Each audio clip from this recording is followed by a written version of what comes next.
Hello everyone, welcome to my kitchen. मुझे काफ़ी सारे कमेंट आ रहे थे कि हेल्दी और टेस्टी ब्रेकफास्ट की रेसिपी शेयर करूं। तो आज मैं बहुत ही स्वादिष्ट ब्रेकफास्ट की रेसिपी शेयर कर रही हूं। साथ ही शेयर करूंगी एसएमईज इंस्टेंट चिली पिकल की रेसिपी, जो मार्केट के अचार को भी फेल कर देगा, इतना टेस्टी होता है। मैंने यहाँ पर 1 कप मूंग दाल ली है, बिना छिलके वाली, जिसको अच्छे से 3 पानी में धो लूँगी, क्योंकि दाल में जो इम्प्योरिटीज़ होती हैं वो 3 से 4 पानी में धोने के बाद ही निकलती हैं। तो ये मैं 3 बार पानी बदल लूँगी अच्छे से। उसके बाद अच्छी तरह से पानी डालकर दाल में मैं कम से कम 2 घंटे के लिए भिगो दूँगी और ढककर रख दूँगी। अब मैं यहाँ पर ले रही हूँ लगभग 150 ग्राम हरी मिर्ची, जिसको मैंने अच्छे से धो लिया है 2 से 3 पानी में, और उसके बाद किचन टॉवल पर मैं इसका पानी सुखा लूँगी। आप यहाँ पर छोटी बड़ी कोई भी मिर्ची ले सकते हैं, या तो आप चाहें तो दोनों मिक्स में भी ले सकते हैं।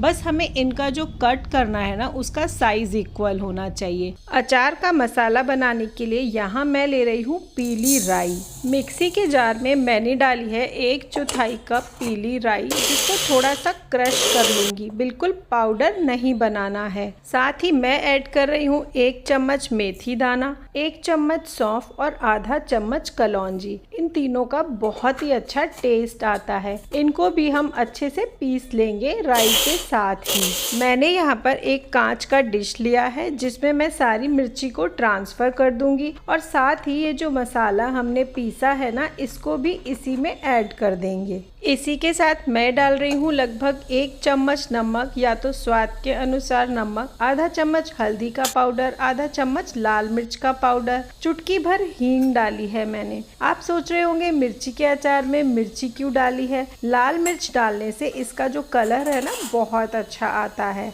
दाल अच्छे से भीग चुकी है, ये देखिए फूल चुकी है। मैं आपको तोड़ कर दिखा रही हूँ बस। हाँ, ये समझ लीजिए कि दाल हमारी अच्छे से भीग चुकी है। अचार के लिए लगभग आधा कप सरसों के तेल को हम गरम कर लेंगे धुआं आने तक। बहुत ज़्यादा नहीं करना है। मैंने एक बर्तन में 1.5 कप पानी को बॉईल करने रखा है। जैसे ही पानी बॉईल होता है, हम इसमें दाल को बॉईल करने के लिए डाल देंगे। तेल गरम हो चुका है, हम इसको डायरेक्ट मिर्ची में डाल देंगे, क्योंकि हम इंस्टेंट पिकल बना रहे हैं ना। ये अचार आपका लगभग 1 हफ्ते तक फ्रिज में अच्छा ही रहेगा। अगर आप इसकी शेल्फ लाइफ को बढ़ाना चाहते हैं ना, तो आप 1 चम्मच सिरका डाल सकते हैं। मैं यहाँ पर इंस्टेंट खटाई देने के लिए आधे नींबू का रस ऐड कर रही हूँ, जो इस अचार को इंस्टेंट टैंगीनेस देगा। अच्छे से मिक्स कर लेंगे। बस जितनी देर में हमारे परांठे बनेंगे ना, उतनी देर में ये हमारा अचार बनकर तैयार हो जाएगा। यहाँ पर दाल बॉईल होना शुरू हो गई है। ये जो झाग है ना, ये हमें हटा देनी है, क्योंकि ये हमारी हेल्थ के लिए अच्छी नहीं होती। अभी तो हम परांठे बना रहे हैं, पर अगर आप नॉर्मली कोई भी दाल बना रहे हैं ना, तो ये झाग निकालना जरूरी होता है। जब तक निकलती जाए, लगभग 3 से 4 चम्मच दाल में से झाग निकल जाएगी।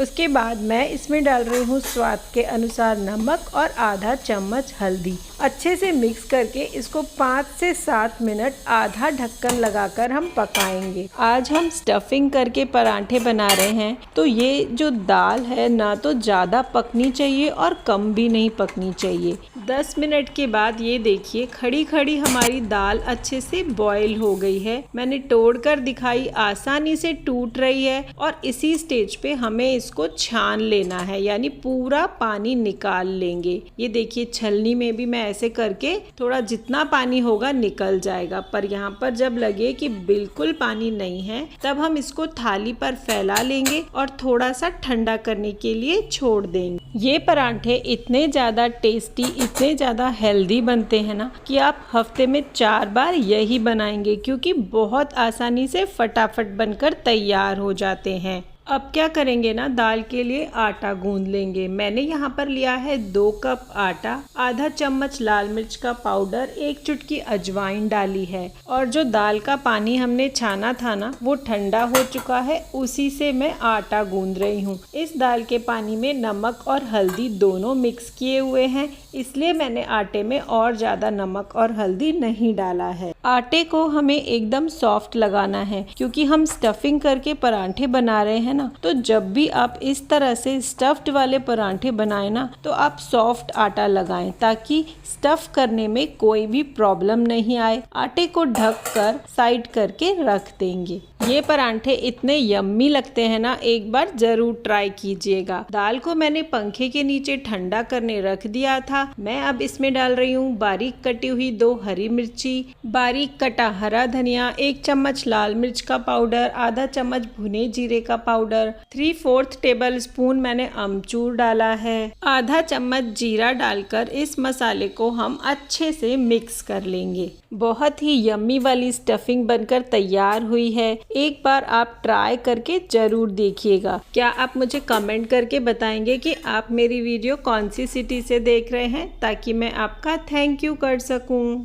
चकले पर थोड़ा सा घी लगाकर आटे को एक बार और स्मूथ कर लूंगी। परांठे के लिए हमें रोटी से थोड़ा सा बड़ा बॉल लेना है। नॉर्मल बेसिक परांठा गोल ही बना रही हूँ, आप चाहें तो स्क्वायर या ट्रायंगल शेप में भी बना सकते हैं। आटे पर थोड़ा सा सूखा आटा लगाकर बेल लेंगे। इसके बाद आप इसमें 3-4 चम्मच स्टफिंग भर लें। मैं तो बहुत सारी स्टफिंग भरती हूँ, क्योंकि मेरे हस्बैंड को ना बहुत ज़्यादा फिलिंग वाला परांठा पसंद है। आपको अगर लगता है कि बेलने में दिक्कत आ सकती है तो आप थोड़ी स्टफिंग कम कर सकते हैं। वैसे इस स्टफिंग के परांठे कभी नहीं फटते हैं, जिस तरह मैंने बताया है। रोटी पे थोड़ा सा घी और थोड़ा सा सूखा आटा लगा लेंगे और 4 से 5 चम्मच मैं तो स्टफिंग भर दूंगी। और उसके बाद आटे को उठाकर सारी चारों तरफ से प्लीट्स बनाते हुए हम इसको पैक कर लेंगे और फिर सूखा आटा लगाकर बेल लेंगे। एक बार ये परांठे जरूर ट्राई करना, बहुत बहुत बढ़िया बनते हैं। यहाँ पर एक ट्रिक बता रही हूँ जिससे आपका परांठा कभी नहीं टूटेगा। ये जो बॉल है ना फिलिंग किया हुआ, इसको अच्छे से दबा दें। मतलब इसके अंदर ना हवा भरी हुई होती है, तो वो जब हवा आप निकाल देंगे ना तो बहुत आसानी से आपका परांठा बिलकर तैयार हो जाएगा। मैंने तवे को गरम करने रख दिया है। बहुत ज्यादा गरम नहीं करना है। तवा जब मीडियम हॉट होए तभी हमें परांठे को डालना है और फिर जल्दी से पलट देंगे। दोनों तरफ हल्का सा घी लगाकर सेक लें। आप चाहें तो तेल का इस्तेमाल भी कर सकते हैं, या तो बिना घी तेल के भी ये परांठे बहुत ही अच्छे लगेंगे। अच्छे से दबाते हुए हमें इन परांठों को चारों तरफ से सेकना है। बहुत ही अच्छे और क्रिस्पी परांठे बनते हैं। इन परांठों की खास बात यह है कि आप कहीं जा रहे हो तो 2-3 दिन के लिए लेकर जा सकते हैं। ये परांठे बिल्कुल खराब नहीं होते। हम सिंधी इन परांठों को अपने सावन के फेस्टिवल गोगड़ा थदड़ी पर एक दिन पहले बनाकर रखते हैं और दूसरे दिन खाते हैं। एकदम बढ़िया रहते हैं। आप चाहें तो रात में स्टफिंग बना लें और सुबह आटा गूंदें और बस स्टफिंग करके परांठे बना लें। लंच बॉक्स में दे सकते हैं, बच्चों को टिफिन में दे सकते हैं। काफ़ी ज़्यादा हेल्दी और टेस्टी होते हैं। बहुत ही अच्छे परांठे बनते हैं। इतना स्वादिष्ट परांठा बनता है कि आपका पेट भर जाएगा पर मन नहीं भरेगा। बनाना भी बहुत ही आसान है। आपको मेरी वीडियो कैसी लगती है मुझे कमेंट करके ज़रूर बताइएगा। परांठों को अच्छे से स्टफिंग करिए, बिल्कुल नहीं फटेंगे। दबा दबा कर अच्छे से चारों तरफ से सेकना है। स्टफिंग भी देखिए हर तरफ भरी हुई है। मूंग दाल कहीं से खड़ी है, कहीं से मैश हो गई है। आपको खाकर इतना मज़ा आएगा कि आप हफ्ते में 4 बार यही बनाएंगे। बच्चों के लिए बना रहे हैं तो मिर्ची कम कर सकते हैं। वीडियो कैसी लगी कमेंट करके बताइए। पसंद आए तो लाइक एंड शेयर कीजिए। मेरे चैनल को सब्सक्राइब कीजिए। मेरी आने वाली न्यू रेसिपी के नोटिफिकेशन आपके पास सबसे पहले आए, उसके लिए बेल आइकन को जरूर दबाइए। अरे वाह!